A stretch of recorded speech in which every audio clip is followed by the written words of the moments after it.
नमस्ते। Solid facts में आप सबका स्वागत। जैसा आप देख रहे हैं हेमंत सर हमारे साथ मौजूद हैं। बहुत स्वागत है सर आपका। सर, इस समय बिहार को लेकर के बिहार में जिस तरीके से वोटर लिस्ट की समीक्षा करने की बात सामने आई और 1 महीने में नया वोटर लिस्ट तैयार कर देने का दावा चुनाव आयोग की तरफ से किया जा रहा है, उसको लेकर के बहुत सारे सवाल उठ रहे हैं। बिहार के गांव-गांव में हल्ला मचा हुआ है कि जितने कागज चुनाव आयोग ने मांग लिए हैं, लोगों के पास आधार के अलावा कुछ है नहीं। वहां लोग परेशान हैं कि अब हम करें तो क्या करें। विपक्ष जो है वो पूरी तरीके से पुरजोर तरीके से आवाज उठा रहा, विरोध कर रहा है। इन सब के बावजूद भी कोई सुनवाई कहीं होती नहीं दिख रही है। इससे उलट अब तो विपक्ष को भी धमकाया जा रहा है। कहा यहां तक जा रहा है कि ये नया आयोग है। तो ये जो नए आयोग की परिभाषा है, जरा हम समझेंगे आपसे, चूंकि आपने एक लंबे समय तक चुनाव आयोग को कवर किया है, 20 साल आपने दिए हैं उसको। तो जरा हम समझेंगे कि इस पहले के चुनाव आयोग में और अब नए चुनाव आयोग की जो बात कह रहे हैं हमारे सीईसी ज्ञानेश जी, तो उसमें क्या नया हो गया है, क्या अंतर आ गया है। और जिस तरीके से इंडिया गठबंधन ने जब मिलने का समय मांगा और ये कहा गया कि केवल 2 नेता एक सियासी दल से मिलने आ सकते हैं, क्या पहले भी ऐसा होता रहा है या फिर ये सारी चीजें एक ऐसी कवायद के तौर पर देखी जाएं जो भारतीय जनता पार्टी के इशारे पर न केवल चुनाव को कैप्चर करने की बात हो, बल्कि चुनावी प्रक्रियाओं को ही पूरी तरीके से हैक कर लेने के साथ साथ पिछले सीसी साहब जो राजीव कुमार थे, उनको उनका चेहरा जो है चमकाया जाए, उनकी जो छवि है उसको चमकाया जाए, क्योंकि जिस तरीके से आज भी उनको गालियां दी जाती हैं उसमें कहीं बदलाव किया जाए। इस पूरे घटनाक्रम पर आपकी प्रतिक्रिया। राम प्रकाश जी नमस्कार, आपको सारे दर्शक साथियों को। देखिए, लंबे समय तक चुनाव आयोग को कवर करने के बाद, उसकी इंट्रिकेसीज, उसकी फंक्शनिंग समझने के बाद, एक बात तो मैं शुरुआत में कहना चाहूंगा आपको। ये जो नए मुख्य चुनाव आयुक्त आए हैं ज्ञानेश कुमार गुप्ता जी, ये थोड़ी सी जल्दबाजी में है और हड़बड़ी में, कि राजीव कुमार की विरासत से आगे कैसे बढ़ा जाए, उनसे भी ज्यादा ज्यादा स्वामी भक्त में कैसे बन सकूं। यानी कि मेरा नाम, मेरे काम, उसके ऊपर चाहे पूरा देश कराता रहे, दहाड़े मारता रहे, लेकिन मेरा नियोक्ता खुश रहना चाहिए, मेरे नियोक्ता की सत्ता बनी रहनी चाहिए। उसके लिए मुझे चाहे जन विश्वास का गला घोटना पड़े, चाहे मुझे नैतिकताओं को पीछे छोड़ना पड़े, चाहे मुझे स्थापित परंपराओं का दमन करना पड़े, मैं उस हर चीज के लिए तैयार हूं। तो ज्ञानेश कुमार जी का जो पूरा व्यवहार, जो उनकी बातचीत, मैंने कभी आज तक किसी चुनाव आयुक्त या मुख्य चुनाव आयुक्त की वो भाषा नहीं है कि नया नया चुनाव आयोग है। मोदी जी ने नया भारत बनाया था, आज पूरी दुनिया में डंका देख ही रहे हैं आप लगातार। तो ऐसा ही डंका ये चुनाव आयोग का भी बजवा के मानेंगे। मुझे इसमें पूरा संशय है फिलहाल के लिए कि ये उस रास्ते पे निकल पड़े हैं, और राजीव कुमार को भी भला ना कहलवा दें अगले कुछ महीनों में, तो इसके लिए तो मतलब बेसिकली दुआ ही कर सकते हैं आप। मेरी बहुत शुभकामनाएं हैं ज्ञानेश कुमार गुप्ता जी को, कि अगर वो इतने जल्दी समय में इस सारे को समरी रिविजन ये करवा सके सारा 1 महीने के अंदर, और उसके लिए उनको नोबेल पुरस्कार भी मिलना चाहिए गवर्नेंस का। जो काम आज तक कोई मुख्य चुनाव आयुक्त, जो चुनाव आयुक्त जिसको सालों लगते थे, अगर वो करोड़ों वोटर्स का पुनरीक्षण 1 महीने में करा सकते हैं, तो निश्चित तौर पर नोबेल पुरस्कार के हकदार होंगे। लेकिन मैं कुछ व्यवहारिक बातों के साथ इसको शुरू करूंगा राम प्रकाश जी। मेरा आपसे सवाल यह है कि आप गरीब गुरबे बिहार के जो बाढ़ प्रॉन एरिया है, उसके करोड़ों वोटर्स का आप 1 महीने के अंदर आप सारी डिटेल्स मांग रहे हैं, ऐसे सर्टिफिकेट जो वहां की बहुत बड़ी आबादी के पास तो आप अपेक्षा भी नहीं कर सकते कि उनके पास होगा भी, प्लस बाढ़ पीड़ित, प्लस उनके अप्रवासी मजदूर जो बाहर रहते हैं, बहुत बड़ी संख्या है। मेरा आपसे एक साधारण सवाल है कि मोदी जी की 11 साल में आपको डिग्री मिल गई क्या, खुद प्रधानमंत्री जी की? उनसे बड़ा तो सत्ता के आज की तारीख में कोई कुर्सी पे नहीं है। 11 साल में मोदी जी की डिग्री बाहर नहीं आ पाई, तो आम बिहारी बेचारा कहां से डिग्री लेकर के आएगा? उससे अपेक्षा करते हैं आप, क्योंकि आप उसका आधार कार्ड नहीं मानते, आप उसका वोटर आई कार्ड भी नहीं मानते, और आप उसका मनरेगा कार्ड भी नहीं मानते। आपको जन्म प्रमाण पत्र चाहिए। क्या मेरा और आपका जन्म प्रमाण पत्र है क्या? छोड़ दीजिए बिहार के लोगों का, हमारे टाइम में होता ही नहीं था वो। मोदी जी का जन्म प्रमाण पत्र मोदी जी ले आएंगे क्या? डिग्री भी नहीं, हो सकता है प्रमाण पत्र भी ना हो। जो नियम बिहार में लागू हो रहा है, अगर वो मोदी जी या मुझ पे और आपके ऊपर लागू हो जाए कि हम दोनों अपने बर्थ सर्टिफिकेट लेकर के आए, तो क्या हम ले आएंगे? कहां से लेके आएंगे? कौन बनाएगा? हमारा हमारा तो गांव में जन्म हुआ था, नहीं है हमारे पास, आज तक भी नहीं। 10वीं की मार्कशीट हमारा बेसिस है। अब बिहार के अंदर कितने लोगों के पास 10वीं की मार्कशीट है, वो भी देख लीजिए एक बार। तो कोई भी जब एक्साइज शुरू करते हैं ना राम प्रकाश जी, आप उसकी व्यवहारिकता देखी जाए। एक होता है कानूनी पक्ष, कानूनी पक्ष पे आप ठीक हो सकते हैं कि भाई स्वच्छ ये जो मतदाता सूचियां होनी चाहिए, इसमें किसी को क्या आपत्ति है। लेकिन वो स्वच्छता के साथ साथ उसकी व्यवहारिकता कितनी है, यही काम आपने 1 साल पहले किया होता तो किसी को क्या आपत्ति होती। 2004 से लोक आम चुनाव हुआ था, उससे पहले यही एक्सरसाइज की गई थी आखिरी बार 2003 में, ठीक 1 साल पहले।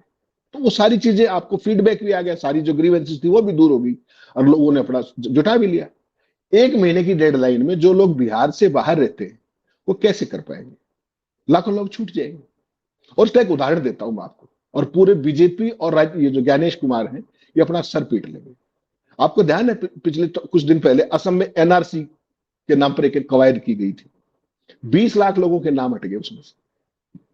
कोई दिक्कत नहीं थी, अगर वो मुसलमान होते तो कोई समस्या नहीं थी। आपको जानकर हैरानी होगी कि उसमें 14 लाख हिंदू थे, गरीब थे। तो पूरी एनआरसी को खत्म कर दिया गया वापस। तो आप यही करना चाहते हैं क्या? आप चुनाव से पहले बिहार की पूरी प्रक्रिया को विवादास्पद क्यों बनाना चाह रहे हैं? जो वोट का अधिकार है राम प्रकाश जी आपका, वो संविधान ने आपको एक गारंटी के तौर पर दिया है। वो आपका विशेषाधिकार नहीं या किसी का एहसान नहीं, किसी ज्ञानेश कुमार गुप्ता या मोदी की कोई खैरात नहीं आपके लिए। वो आपकी संवैधानिक गारंटी है। ये उसको विशेषाधिकार बढ़ाने पे क्यों तुले हुए हैं? ऐसा तो नहीं कि ये लोकतंत्र को डिमिनिश कर रहे हैं इसके सारे, कि आगे से वोट का अधिकार भी उसको होगा जिसको ये चाहेंगे। सोच के देखिएगा इसको। इन्होंने एक बर के छत्ते में हाथ डाल दिया है और इसमें से इनको निकलने में, जो इनकी असम में भदपिटी थी ना, कि करोड़ों रुपए खर्च कर दिया, एनआरसी करा दिया और फिर उसको खत्म करते हुए दौड़ रहे थे। तो यहां पर वही स्थिति होगी, फिर क्या करेंगे आप? सफलता का चांस इसमें 0.01% भी नहीं है, नाकामी 100% गारंटी है। उसके बावजूद भी ये व्यक्ति जो नया नया सीसी बना, हालांकि राजीव कुमार के साथ काम किया है तो ट्रिक्स ऑफ द ट्रेड तो सारे जान ही लिए होंगे, उनसे ज्यादा बेहतर। लेकिन मेरा आपसे एक सवाल है, और ये व्यवहारिकता और मेरे एक्सपीरियंस के बेसिस पे मैं कह रहा हूं। 2004 में भारत के चुनाव आयोग ने एक फैसला किया था। भारत के चुनाव आयोग ने फैसला किया कि अब इस देश के अंदर डिजिटलाइजेशन हो गया है वोटर लिस्ट का, और लोगों के पास एपिक आ गए बड़ी संख्या में, वोटर आइडेंटिटी कार्ड। तो हर साल हमें ये व्यापक पुनरीक्षण करने की जरूरत नहीं पड़ेगी। हर बार जो इस बार जो पर बिहार में करे उसकी जरूरत नहीं पड़ेगी, और 2004 के बाद हुआ भी नहीं होगा। तो उसमें क्या हुआ कि एनुअल रिवीजन करेंगे, जो नाम हटने हैं वो हट जाएंगे, जो कटने हैं वो कट जाएंगे, जो जुड़ने हैं वो जुड़ जाएंगे। तो जो एक्सटेंसिव पार्ट था कि हर एक राज्य के, हर एक जिले के, हर एक बूथ का ये होगा, उसको उन्होंने बंद करने का फैसला किया था। तो 2004 में कौन थे chief election commissioner? Bharatiya Janata party के प्रिय थे कृष्णमूर्ति साहब। और कौन थे? बीवी टंडन थे। और कौन थे? गोपाला स्वामी थे। कितने सीजन्ड ब्यूरोक्रेट थे वो अपने जमाने के। ज्ञानेश कुमार गुप्ता जी से तो कहीं ज्यादा सीनियर थे। जब उन्होंने डिजिटलाइजेशन और इस एपिक के बाद ये फैसला किया कि आगे से इसकी जरूरत नहीं पड़ेगी इंटेंसिव समरी रिवीजन की, तो ज्ञानेश कुमार गुप्ता को बिहार के चुनाव से 1 महीने पहले कहां से याद आया? क्या अपने आप आया या किसी ने याद दिलाया? उसके पीछे मंशा क्या है, उसके पीछे सोच क्या है, ये जानना बड़ा जरूरी है। आपको ध्यान होगा जब हम चुनाव आयोग कवर करते थे, इस देश के पहाड़ों में, मरुस्थलों में, सुदूर क्षेत्रों में आपने देखे होंगे वो फोटोग्राफ्स के वोटिंग पार्टियां जो थी बूथ पे के लिए अपना सामान लेकर के 2-2 दिन पहले निकलते थे, पहाड़ों में, जंगलों में, नालों में, ताकि इस देश के सुदूर एरिया का एक भी वोटर, 2-2 वोटर्स के लिए भी मैंने बूथ बने हुए देखे लद्दाख के अंदर। वो हमारे देश का संविधान वो कहता है कि ये आपका संवैधानिक गारंटी है वोट का अधिकार। तो उस आखिरी वोटर तक पहुंचने के लिए चुनाव आयोग ये कवायद करता था। आज ज्ञानेश कुमार गुप्ता क्या कर रहे हैं कि संविधान प्रदत्त अधिकार को एक विशेषाधिकार में बदल करके अपने नियोक्ता की मदद करने की मंशा रखते हैं। अगर ये है तो उनका ये व्यवहार ही अपने आप में अनबिकमिंग ऑफ ए सीसी है या नहीं है, आप बताइएगा। दूसरा, बेसिकली चुनाव आयोग का काम इंक्लूसिविटी होता है कि सबको शामिल कीजिए, ना कि लोगों को बाहर निकालने की मंशा। तो ये जो मंशा है ये अपने आप के अंदर बहुत संदिग्ध है पूरी की पूरी। और जो भाषावली है कि नया चुनाव आयोग है, और उसके बाद आपसे मिलने कौन जाएगा ये भी आप तय करेंगे। Who are you? आप कहिए कि जब उन्होंने अपॉइंटमेंट मांगी, आप कहिए कि आप अपनी पार्टी से ऑथराइजेशन लेके आइए, वो आ जाएंगे। नहीं लाएंगे तो मत अलाउ कीजिए। 11 पार्टियों के 22 लीडर आपके पास आए, उनमें से भी आपने पूर्व को अंदर नहीं आने दिया। क्या मतलब है इसका? या जयराम रमेश जैसे लोग, पवन खेड़ा जैसे, जयराम रमेश आप ध्यान रखिएगा पूर्व मंत्री भी है, आज राज्यसभा सांसद भी है। क्या उनको वेटिंग रूम में बिठा करके उनके विशेषाधिकार का आनंद नहीं किया ज्ञानेश कुमार गुप्ता ने? अगर कोई स्पीकर या चेयरमैन राज्यसभा अगर निष्पक्ष हो, तो ज्ञानेश कुमार गुप्ता का क्या हाल हो आप सोच सकते हैं विशेषाधिकार के मामले में कैसे कर दिया उन्होंने। ये हिम्मत कहां से आती है? इस हिम्मत का सूत्र समझिए, इसका सोर्स समझिए क्या है। विपक्ष, राम प्रकाश जी, लोकतांत्रिक प्रक्रिया का अभिन्न हिस्सा है। विपक्ष के बिना लोकतंत्र के कोई मायने नहीं होते। सीईसी का जो व्यवहार था वो विपक्ष के विरोधी के तौर पर था, एडवर्सरी के तौर पर था। ऐसे व्यक्ति अगर सीईसी के पद पर है तो आप ये सोच लीजिएगा कि वो किस दिशा में इसको लेकर के जाएंगे। आक्रामक भाषा जिस तरीके की इन्होंने की है वो राजीव कुमार वाले रास्ते पर है। राजीव कुमार का आपको याद होगा ना, खड़गे साहब को एक चिट्ठी लिखी थी, कितनी डिमीनिंग थी वो। अगर वो तो खड़गे साहब थे, अगर कोई और होता तो उनको लेने के देने पड़ जाते। वो तो बुजुर्ग आदमी है, चलो उनको माफ करना भी आता है, माफी मांगनी भी आती है, सारी चीजें। तो ये बेसिकली संवैधानिक पद पर बैठ करके जिस तरीके से चीजों को पहले से आज की तारीख में संवैधानिक संस्थाओं की विश्वसनीयता कहां खड़ी है आपको भी पता है इस बात का। तो उसको मजबूत करने की बजाय उसको फर्दर डिमिनिश करने का काम इस सारे को मानता हूं जो इन्होंने किया है। और जो इनकी जो लार्जर कॉन्स्पिरेसी है वो इनके मुंह पर आकर के लगेगी और इनको छुपने की जगह नहीं मिलेगी। बिहार के अंदर जो फिएस्को एक्सपेक्टेड है, आपको पता है वहां बाढ़ का बहुत जल्दी जबरदस्त माहौल होने वाला है। उसके बाद ये क्या मुंह दिखाएंगे, इसकी डेट एक्सटेंड करेंगे, 4 महीने बाद चुनाव है। तो क्या इस सारे प्रोसेस को पूरा कर पाएंगे करोड़ों लोगों को? और अगर ये इतना करने में सक्षम थे तो मोदी जी ने इस प्रतिभा को अब तक छुपा के क्यों रखा? 2021 में जनगणना होनी थी, आज कहां पर है आप? जुलाई 2025 में। तो इन्हीं को लगवा देते, जनगणना तो हो जाती कम से कम। बिहार जैसे राज्य का अगर 1 महीने में वोटरिंग लिस्ट रिवाइज करा सकते हैं फिर तो ये कुछ भी करने में सक्षम है। आपको याद होगा इनसे दुर्दांत प्रतिभा तो केवल एक उत्तर प्रदेश के मुख्यमंत्री है जो रियल टाइम में 66 करोड़ लोग गिन दिए थे कुंभ के अंदर। याद होगा ना आपको, रियल टाइम कि कुंभ में इतने लोग आ चुके हैं। और वो जब भगदड़ मची तो उनसे वो सैकड़ों आदमियों की गिनती नहीं हो पाई, उसको 30 बता करके वही क्लोज कर दिया। तो कहीं ज्ञानेश कुमार गुप्ता उसी रास्ते पे तो नहीं चल रहे? ये जो भी चीज आप करते हैं ना, एक होती है ऑप्टिक्स और एक होती है उसकी प्रैक्टिकलिटी। इस मामले में ऑप्टिक्स भी खराब है और प्रैक्टिकलिटी जीरो है। बिहार जैसी स्टेट के अंदर इस तरह का मिसएडवेंचर पूरे लोकतंत्र की मर्यादा, पूरे लोकतंत्र की गरिमा और लोकतंत्र की विश्वसनीयता पर एक बहुत बड़ा प्रहार साबित होने वाला है। ये आप केवल 1 महीने रुक जाइए, जब आपको वोटर लिस्टों में से बहुत बड़ी संख्या में जब नाम कटेंगे तब आप कहेंगे कि आपने ठीक बताया था। तो ये सर सवाल ये उठता है कि आप कह रहे हैं कि लोकतंत्र की गरिमा पे बहुत बड़ा प्रहार। अगर लोकतंत्र है और ये सारे लोग लोकतंत्र मान रहे हैं तब तो गरिमा पर प्रहार होगा। और अगर लोकतंत्र मान रहे होते तो ये चीजें क्यों होती है कि एक सांसद का विशेषाधिकार हनन किया जाता है, उसको बैठा दिया जाता है, 2-2 घंटे वेटिंग रूम में बैठाया जाता है। आप बैठ करके ये तय करते हैं कि कौन मिलने आएगा आपसे, किस पार्टी के कौन कौन से नेता आपसे मिलने आएंगे, ये कब से सीईसी तय करने लगा? सीईसी ये कब से तय करने लगा कि कोई डेलीगेशन, कोई कमेटी बनाई गई उससे मिलने के लिए, तो उसमें कौन कौन से लोग होंगे?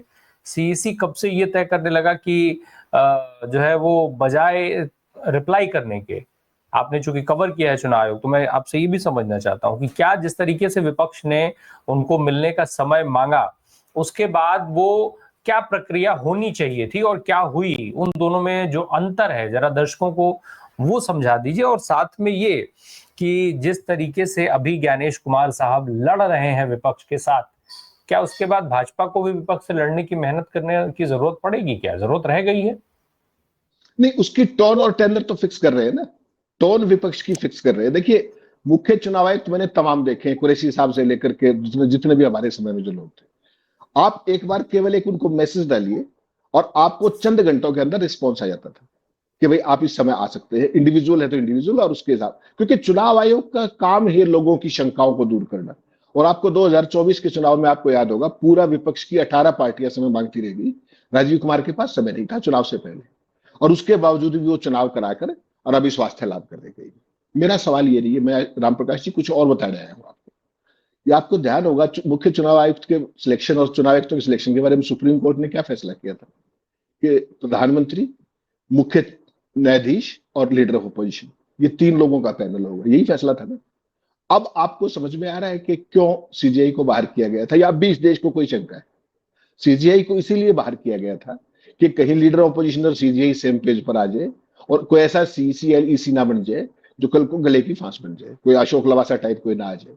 तो बेहतर यह है कि उसको फटाफट कानून बनाओ, और फर्स्ट अवेलेबल अपॉर्चुनिटी पे उन्होंने सीजीआई को बाहर किया और लोकसभा में अपने बहुमत के दम पर लीडर ऑफ अपोजिशन मंत्री और प्रधानमंत्री, जिसको चाहे उन दोनों का बहुमत है वो कर सकते हैं। तो ये उसके पीछे की मंशा ये थी, आपको ये देखना पड़ेगा। दूसरा, ज्ञानेश कुमार जो इस मामले में कर रहे हैं वो स्थापित परंपराओं के विरुद्ध है। जैसा मैंने कहा कि 2003-4 के बाद इसको रोक लगा दी गई थी कि आगे से इसकी जरूरत नहीं है, और वो किया भी किसने था? बीजेपी के ही प्रिय कृष्णमूर्ति साहब ने। तो वो कोई नासमझ नहीं थे। हो सकता है कि ज्ञानेश कुमार गुप्ता बहुत ज्यादा स्मार्ट हो, एक्स्ट्राऑर्डिनरी ब्रिलियंट हो, लेकिन उनकी स्मार्टनेस के आगे ये नहीं है कि कृष्णमूर्ति टंडन और ये सारे गोपाला स्वामी वो अनाड़ी थे या उनको समझ नहीं थी। वो उनसे कहीं ज्यादा मेच्योर और सीनियर थे। तो ये basically more loyal than the king, कि जो महाराष्ट्र में किया, जो हरियाणा में किया, जो चुनाव आयोग ने मिलकर के खेल किया, वो सारी जब टेक्नोलॉजी खत्म हो गई तो ये नई टेक्नोलॉजी ले आई। और ये भी बता दूं मैं आपको, बिहार के लाखों प्रवासियों को हर बार चुनाव में भारतीय जनता पार्टी किस तरीके से वोटिंग के लिए लेके जाती है, ये भी किसी छुपा हुआ नहीं। जिस भी स्टेट में हो, उस स्टेट के प्रवासी बिहारियों को किस तरीके से लेके जाते हैं वहां पे वोटिंग कराने के लिए। इस बार ये क्यों नहीं कर रहे और ये नई टेक्निक क्यों निकाली, ये तो या प्रधानमंत्री बता सकते हैं, या उनके चाणक्य बता सकते हैं, नड्डा साहब बता सकते हैं, या गणेश कुमार बता सकते हैं। सवाल ये है ही नहीं। सवाल ये है कि जब एक चीज 2004 में मुख्य चुनाव आयुक्त ने रोक दी थी आफ्टर ड्यू डेलिब्रेशन, वो ज्ञानेश जी को आकाशवाणी कहां से हुई अब, और वो भी चुनाव से 4 महीने पहले, वो भी बिहार जैसे राज्य में जो बाढ़ प्रोन है, जिसका बहुत बड़ा हिस्सा बाढ़ से पीड़ित होगा। वो लोग कहां से कागजात लेकर के आएंगे? तो व्यवहारिकता एक पक्ष है। दूसरा, इन्होंने जो बेसिकली किया है, जो विवादास्पद जिस तरह की बातचीत विपक्ष के साथ डिमीन करने की, कि सीसी इस देश के लोक सेवक है, वो अपोजिशन के बॉस नहीं। प्रधानमंत्री भी अपोजिशन का बॉस नहीं, लेकिन उनकी जो भाषा थी वो बॉस वाली है कि नया चुनाव आयोग है। What do you mean by that? What you have done? Who are you? लेकिन उन्होंने कहा ऐसा कथित तौर पर। तो उसके अलावा ये सारे के सारी जो ये नया वो जो बनाया है जिस कम टाइमिंग में, ये पूरे लोकतंत्र के लिए खतरे की घंटी, जिस नहीं तो इंक्लूसिविटी के लिए सर जिस इंक्लूसिविटी के लिए आप जाने जाते थे, जनता आप ये कैसे चुनाव समझे कि किसके इशारे पर ये पूरा खेल चल रहा है? कौन है ऐसे सारे, कौन किसके इशारे पर ये खेल हो रहा है, क्यों हो रहा है, क्या मकसद है इस खेल का? जनता इस चीज को कैसे समझे? इस जनता को तो खुद ही समझना पड़ेगा इस बात को, कि जब अभी समझ में नहीं आएगा, जब इसका ये फाइनल हो जाएगा, जब इसमें लाखों लोग रह जाएंगे, वोटिंग लिस्ट से बाहर हो जाएंगे सफाई के नाम पर, तब दहाड़े मार के रोएंगे। और आपको पता ही आज की तारीख में जितने भी संवैधानिक इंस्टीट्यूशन है उनकी स्थिति क्या है, कोई भी चू नहीं करेगा और वो लोगों का वोट का अधिकार चला जाएगा। घूमते रहिए फिर वोटर आप लिस्ट की समीक्षा करा पाने का अधिकार तो है ना चुनाव आयोग के पास? चुनाव आयोग के पास अधिकार है, मैंने तो मना नहीं किया। मैं कह कानूनी अधिकार एक चीज है, संविधान प्रदत्त अधिकार एक चीज है अधिकार, कोई समस्या नहीं है उसमें। उसकी व्यवहारिकता तो होती है ना। मैं जो सवाल उठा रहा हूं उसकी व्यवहारिकता की, कि चुनाव से एन 4 महीने पहले किस तरीके से आप पूरा इतना सघन अभियान चला सकते हो बिहार जैसे राज्य में, और 1 महीने में उसको पूरा कर सकते हो। आपसे 3 महीने में भी नहीं होगा, ये 4 में भी नहीं होगा, ये लिख के रख लीजिए आप। क्योंकि बिहार की जो मौसम की परिस्थितियां हैं, बाढ़ की परिस्थितियां हैं, प्रवासी मजदूरों की जो परिस्थितियां हैं, बिहार एक अलग तरीके का राज्य है। वहां के करोड़ों लोग दूसरे राज्यों में काम करते हैं, उनका वोट का अधिकार छिन जाएगा। और उसके पीछे मंशा क्या है, इनके इंटरव्यू देखिए आप एक दो, उसमें ये कहते हैं कि आपका वोट वहां होना चाहिए जहां पर आप काम करते हैं। आप थोड़ी बताएंगे इस बात को। मेरी मर्जी है, मैं जन्म के स्थान वाली जगह पे वोट डालूं या मैं जहां रहता हूं मेरा एक वोट है कानूनी तौर पर, मैं उसका कहीं भी प्रयोग करूं, आपको इस बात से क्या लेना देना है? तो इस सेंटेंस का ही कहने का मतलब यह है कि बिहार की वोटर लिस्ट को कट्टुसाइज किया जाना है। और ये इंटरव्यू उन्होंने बाकायदा अखबारों को दिया है ऑफिशियली। तो ये किसकी मंशा हो सकती है? राजीव ज्ञानेश कुमार को तो चुनाव नहीं लड़ना, चुनाव तो किसी और को लड़ना है, चुनाव की जीत किसी और की सुनिश्चित की जानी है। तो जनता अपने आप समझ लेगी ना। मुझे आपको समझने की, हम तो सवाल उठा रहे हैं, व्यवहारिक सवाल, कि आपको कानूनी अधिकार है, कोई समस्या नहीं है उसके अंदर, लेकिन उसकी व्यवहारिकता, उसकी एप्लीकेबिलिटी, उसकी प्रैक्टिकलिटी, आप जो न्याय करने जा रहे हैं वो करते दिखिए भी, आप बायस्ड मत दिखिए। आज की तारीख में हमारे प्रधानमंत्री अगर 8 बजे टीवी की स्क्रीन पर आकर के और 12 बजे नोटबंदी लागू कर सकते हैं, हमारे प्रधानमंत्री अगर जब चाहे ऐलान करके देश में लॉकडाउन करा करके पूरे देश को ठप कर सकते हैं, तो क्या एक सीईसी जो है वो 1 महीने में एक प्रदेश के चुनावी सूची के नामों की समीक्षा नहीं करवा सकता है? इतना कैपेबल नहीं है आज हमारा सिस्टम? नहीं, हमारा सिस्टम तो बहुत, हम तो विश्वगुरु हो चुके हैं। हमारा तो पूरी दुनिया में डंका दुनिया देख रही है बसते हुए। समस्या वो नहीं है। लोकतंत्र एक गंभीर चीज है और ये अर्जित अधिकार है, वोट का अधिकार हमारा, ये किसी की खैरात नहीं है। मैं फिर आपको कह रहा हूं, इसमें बेसिकली इसको इस स्टेज पर आकर छेड़ना, ये आफत को मोल लेना है। बात कानूनी वैधता का नहीं, अधिकार है आपका, इसमें जो व्यवहारिकता है वो डाउटफुल है, इसकी ऑप्टिक्स वो डाउटफुल है, और सबसे बड़ी बात, सबूत लाने का अधिकार, सबूत लाने का दायित्व वोटर पर छोड़ दिया गया है। वो वोटर जो कहीं मजदूरी करके रोटी खा रहा है, वो आजीविका कहीं और कमा रहा है सैकड़ों किलोमीटर दूर, वो कैसे करेगा? एक महीने के अंदर वो काम छोड़ करके आएगा। बिहार सारा बाढ़ पीड़ित है, सबके पास उतनी डिजिटल सेवाएं भी नहीं, तो खुद की योग्यता साबित मैं कैसे करूं कि मैं वोटर लिस्ट में 2003 के बाद की सारी कवायद है कि 2003 के बाद जो भी वोटर सूची में है वो सारा प्रूव करे। ऐसे करोड़ों लोग हैं, उनको कैसे? चुनाव आयोग का काम इंक्लूसिविटी का है, शामिल करने का है, बाहर करने का नहीं। लेकिन इस चीज के पीछे मंशा आपकी वही बिहार, जो असम की जो एनआरसी थी उसकी है। वहां जब 20 लाख नाम मिले और 14 लाख हिंदू मिले तो तत्काल प्रभाव से वो कर दिया। अगर 20 लाख में से 18 लाख मुस्लिम होते, 2 लाख हिंदुओं को छोड़ भी देते। सोचिए, मंशा सोचिए ना, कि बाहर करने की है या शिरकत करने की। और अल्टीमेटली ये सवाल कैजुअल नहीं है, ये सवाल आपकी राजनीति का नहीं है, सवाल संविधान प्रदत्त अधिकार का है, जो आपने अर्जित किया है by virtue of your birth in India, not somewhere else. और इसमें होगा क्या? बड़े पैमाने पर जो नाम कटेंगे वह प्रवासी मजदूरों के कटेंगे, दलितों के कटेंगे, आदिवासियों के कटेंगे, बुजुर्गों के कटेंगे, महिलाओं के कटेंगे। और फिर मोदी जी क्या कहेंगे कि मैं तो पूरे देश का जो भी वो नया भारत बनाने के लिए निकले हुए। तो बेसिकली दूसरी चीज इसके पीछे मंशा, आज से पहले 2003 से पहले ये एक्सरसाइज कब कब होती थी? डिलिमिटेशन के समय होती थी, डिजिटलाइजेशन के समय भी हुई, लेकिन कैसे होती थी राम प्रकाश जी, वो महत्वपूर्ण है जानना। सबसे पहला काम, विपक्ष को विश्वास मिलेगा, क्योंकि समय प्रॉपर होना चाहिए। विपक्ष को विश्वास में लीजिए, जनता को विश्वास में लीजिए। कानूनी अधिकार आपका है, लेकिन ये चीजें हैं, पूरी सूचना दीजिए लोगों को। इस मामले में क्या हुआ? आपने किसी से कोई चर्चा की क्या? केवल एक आपको कहीं से संकेत मिला और आपने आदेश निकाल दिया। आपने किसी विपक्षी नेता से बात की क्या? ऑल पार्टी मीटिंग इतनी बड़ी एक्सरसाइज से पहले नहीं होनी चाहिए? दिल्ली में नहीं, बिहार में, पटना में कर लेते, वो भी नहीं की। क्यों? आपकी मंशा डाउटफुल है। उसके अलावा जब भी हुआ, हर बार ये जो रिवीजन है राजनीतिक आम सहमति से हुआ, और चुनाव से सालों पहले हुआ। चुनाव से 1 महीने पहले कभी नहीं हुआ। पूरा रिकॉर्ड निकाल लीजिए 2003 से पहले। तो ये सारी की सारी मंशा, सवाल कानूनी का उसका नहीं है, सवाल नैतिकता का है और जन विश्वास का है। लोकतंत्र में जन विश्वास आपकी एक्सरसाइज के प्रति सबसे महत्वपूर्ण है। ठीक काम करो चाहे ना करो, लेकिन वो दिखना चाहिए कि मेरी मंशा ठीक है। लेकिन इस पूरे मामले में ईसीआई की जो अप्रोच है, ना केवल बदनीयती है, संदिग्ध है कि एकाएक उनको ये आइडिया कहां से आया गणेश कुमार गुप्ता को कि this is right time in a state like Bihar के इंटेंसिव समरी रिविजन हम करा लेते हैं। उसको उन्होंने, किसी ने ये नहीं बताया कि ये कितना अव्यवहारिक चीज है, इसकी टाइमिंग कितनी गलत है, इसके पॉलिटिकल फॉलआउट क्या होंगे। चुनाव आयोग के जो मैंडेट है कि हर व्यक्ति, आखिरी व्यक्ति तक की वोट सुनिश्चित करना, ये उसके खिलाफ जाएगा। अगर आप सोचिए चंद हजार लोगों के भी वोट के अधिकार कट गए गलत तौर पे, उसकी जिम्मेदारी ले लेंगे क्या वो? अच्छी बात है आपकी मतदाता सूची साफ सुथरी होनी चाहिए, बहुत अच्छी बात है। ये कवायद कब शुरू करनी चाहिए थी? ये कवायद आप आज शुरू करिए गुजरात के लिए, जहां 2-3 साल, अभी 2 साल चुनाव में है, करिए वहां पर स्टॉप से। जनता को विश्वास में लीजिए, पॉलिटिकल पार्टीज को सेम पेज पे लीजिए और कीजिए, अगर आपको इतना ही शौक है तो। अदरवाइज 2003 में फैसला हो चुका है कि इसकी अब जरूरत नहीं है। डिजिटलाइजेशन है, एपिक है, सारी चीजें। जब लोगों के पास हर चीज में किस चीज का चाहिए? नंबर 1 अधिकार, अपना आधार कार्ड। नंबर 2 आपका राशन कार्ड। नंबर 3 आपका अपना क्या नाम है इसका, जो ये मनरेगा का कार्ड। इन तीनों को ही नहीं मान रहे, आप बताइए। वोटर आई कार्ड को भी नहीं मान रहा चुनाव आयोग। इसके पीछे क्या मंशा हो सकती है? इसका जवाब दे दे गणेश कुमार गुप्ता।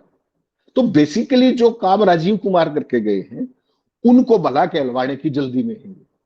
वो तो जिस तरीके की एरोगेंटली घटिया किस्म की शायरी करते थे, ये तो इतना विवाद होने के बाद आज तक इन्होंने एक शब्द भी नहीं कहा। सूत्रों के मुताबिक इनके तो सूत्र चल रहे हैं अभी तक। तो जो मोदी जी की परंपरा है शासन चलाने की, वैसे इनकी परंपरा सूत्रों के तहत चुनाव आयोग चलाने की है। तो चुनाव आयोग कोई छुप के काम नहीं करता। कांग्रेस तो कह रही है कि अपना दफ्तर इनको भारतीय जनता पार्टी के कार्यालय में खोल लेना चाहिए। काहे के लिए देश और जनता के गाढ़ी कमाई के टैक्स के पैसे से इतना बड़ा जो है वो ऑफिस बनवाए हुए चुनाव आयोग। नहीं, इनको बेसिकली क्या है कि वो देखिए, वो पॉलिटिकल स्टेटमेंट, उसके मैं और आप उसमें नहीं जा सकते, वो उनकी अपनी पॉलिटिकल डायलॉग बाजी है। लेकिन एक बात तो ज्ञानेश कुमार गुप्ता को समझनी चाहिए थी कि उनके स्वतंत्र नेतृत्व में पहली बार एक स्टेट का चुनाव हो रहा है। पहले तो राजीव कुमार की सारी बुराइयां थी, अच्छाइयां थी, जो भी थी वो अपने लेके चले गए, लेकिन ये नहीं कि वो बच जाएंगे उन सारी जिम्मेवारियों से, कभी ना कभी तो उनको भी अकाउंटेबिलिटी होल्ड होगी। सवाल राम प्रकाश जी ये नहीं है, सवाल ये कि आज के दौर में भारत जिस स्थिति में खड़ा है, राजनीतिक ध्रुवीकरण अपने चरम पर है। संवैधानिक संस्थाओं की जो आज की तारीख में जनविश्वास है, खासतौर पर चुनाव आयोग, वो इसके लोएस्ट पर है। उस परिस्थितियों में क्या ज्ञानेश कुमार इस जो बचा खुचा जो भी जनविश्वास है उसको भी खोने के लिए ये सब करना चाह रहे हैं? सवाल ये भी आएगा ना कि जो अर्जित विश्वास था चुनाव आयोग के प्रति देश का पिछले 78-89 सालों में, क्या उसको एक ही बिहार से उसको नष्ट कर देंगे इतनी जल्दी में ही? या पूरे लोकतंत्र की जो स्थापित परंपराएं हैं उनको नष्ट कर देंगे? किस चीज की जल्दबाजी में हम? बेसिकली स्वच्छ मतदाता सूची चाहिए, लेकिन उसके लिए व्यवहारिक अप्रोच भी चाहिए। आज की तारीख में मुख्य चुनाव आयुक्त का सबसे जरूरी काम क्या है कि वोट के अधिकार का संरक्षण ना करे, उसका सम्मान भी करे। लेकिन दुर्भाग्य से जिस रास्ते पर चल पड़े हैं ज्ञानेश कुमार गुप्ता, वो पूरे के पूरे चुनाव कराने की जो परंपरा हमारे लोकतंत्र में है, उसी की वैलिडिटी पे, उसी की व्यवहारिक अप्रोच को कहीं ना कहीं नष्ट करने के लिए चल पड़ी है, केवल एक आदमी की कुर्सी बचाए रखने के लिए, एक आदमी की सत्ता बचाए रखने के लिए। और वो कौन है? वो जो आपका नियोक्ता है, जिसने आपको नियुक्त किया है, सुप्रीम कोर्ट के कहने के बावजूद जिसने सीजीआई को पैनल से बाहर किया है। ये पूरा देश देख रहा है। तो इतनी जल्दी क्या है कि चुनाव आयोग की विश्वसनीयता को चंद महीनों में ही नष्ट कर देना चाहते हैं ज्ञानेश कुमार जी। राजीव कुमार से आगे तो वो चले पड़े, इस तरह का ड्रास्टिक फैसला तो उन्होंने भी नहीं किया कभी। कारण क्या है, परिस्थितियां क्या है? इसका मतलब तो बड़ा साफ है कि जो बिहार से इंटरनल रिपोर्ट कहीं ना कहीं आई है सत्ता को, उसके बाद ये सारा मैच कराने की कोशिश की जा रही है कि पूरे की पूरी चुनाव प्रक्रिया को विवादास्पद कर दीजिए, संदिग्ध कर दीजिए, और उसके बाद आनंद लीजिए जैसे महाराष्ट्र में हो रहा है। कोई पूछने वाला नहीं। महाराष्ट्र में एक गांव के लोगों ने प्रयोग के तौर पर अपनी वोटिंग कराने की कोशिश की। क्यों नहीं होने दी वोटिंग वहां पर? क्या दिक्कत थी? क्या वो कानून हाथ में ले रहे थे? कितनी सीआरपी भेज दी थी, पैरामिलिट्री वहां क्यों भेजी थी? कोई सोचिएगा कभी राम प्रकाश जी, किस रास्ते पर ये इस देश की जो चुनाव की जो अर्जित व्यवस्था थी उसको कैसे नष्ट करने को तुले हुए हैं? और ज्ञानेश कुमार को इतनी जल्दी क्यों है कि वो इसका हिस्सा बढ़ करके विपक्ष को लाल आंखें दिखा रहे हैं? ये समझना पड़ेगा, इसके पीछे की मंशा समझनी पड़ेगी आपको। बिल्कुल, ये बहुत अहम है। मंशा पे सवाल लगातार उठ रहे हैं, खास करके बिहार जैसे राज्यों के लिए। बिहार में शायद अगर वो पढ़ाई लिखाई की डिग्री से काम चल जाता तो बहुत सारे लोग वहां पे अपनी डिग्री दिखा सकते थे, क्योंकि 63% से ज्यादा आबादी बिहार की पढ़ी लिखी है, शिक्षित आबादी है, तो वो डिग्री तो दिखा सकते थे। लेकिन जो कागजात मांगे जा रहे हैं वो दिखाना उनके लिए उससे कहीं ज्यादा कठिन है। और सबसे बड़ी बात यह है कि ऐसे समय को चुना गया जिसका जिक्र अभी सर आप कर रहे थे कि भाई बिहार में बाढ़ का वो रहेगा, बारिश की वो रहेगी, ऐसे समय पर इसको चुना गया। जी राम प्रकाश जी, एक बहुत महत्वपूर्ण बात हो रहा है। हमारे प्रधानमंत्री जी की बैकग्राउंड का मैंने जिक्र किया, वो भी क्लेम करते हैं कि मैं गरीब परिवार से, उनकी डिग्री भी आज तक मिली नहीं है 11 साल के अंदर। वो सारे गरीबों की परिस्थितियां समझते हैं। जब प्रधानमंत्री गरीब परिवार से हैं तो उनको बिहार के गरीबों की ये मुसीबत नहीं दिख रही है क्या कि वो कहां से क्या लेकर के आएंगे इस बाढ़ के दौर के अंदर? क्या है, गरीब के पास एक ही सम्मान का अधिकार है, गरीब के वोट का अधिकार है। उसको सरेआम उस पर डाका डाला जा रहा है और उसके पीछे प्रधानमंत्री आंख बंद करके बैठे हैं। फिर सूत्रधार कौन है उस वोट के अधिकार को छीनने का? क्या मोदी जी को इसका जवाब नहीं दे देना चाहिए बिहार की जनता को? वो किस मुंह को लेकर के वहां पर वोट मांगने जाएंगे मोदी जी? उन गरीबों के ही तो वोट कटेंगे, मेरा और आपका तो वोट नहीं कर सकता। हम तो अपना कुछ न कुछ ले आएंगे। वेयर विल प्रधान those people go? That is the question. प्रधानमंत्री की गरीबी भी उतनी ही विवादास्पद और संदेहास्पद है जितनी प्रधानमंत्री के फैसले आज की तारीख में होते हैं। प्रधानमंत्री जिस गरीबी के साथ इनकी फोटोग्राफ्स पहले की आती हैं, इनके शुरुआती दौर की, उस तरीके की गरीबी की बहुत सारे लोग कल्पना करते हैं। जब प्रधानमंत्री बहुत ही अल्प आयु में सूट बूट में फोटो खिंचवाते हैं, उस तरीके की फोटो शायद बहुत सारे लोगों को या इस देश में बड़ी आबादी को बड़े होने के बावजूद भी वैसा अवसर नहीं मिल पाता है। तो वो उनकी गरीबी भी उतनी ही विवादास्पद रही है सर जितना उनके आज के फैसले हो रहे हैं। बहरहाल देखना यह है कि बिहार की क्या स्थिति रहती है, बिहार के वोटर्स के साथ क्या खेल होता है और बिहार के पूरे चुनाव के साथ क्या खेल होता है। उसको हाईजैक किया जाता है या फिर वोटर लिस्ट साफ सुथरी करके एक स्वस्थ लोकतंत्र के हिसाब से एक साफ सुथरा चुनाव करा के और एक सरकार वास्तव में चुनी जाती है? ये एक बड़ा सवाल है और मुझे लगता है ज्ञानेश कुमार के सामने एक बड़ी चुनौती भी है। बहुत बहुत धन्यवाद हेमंत सर हमसे बात करने के लिए। Thank you so much.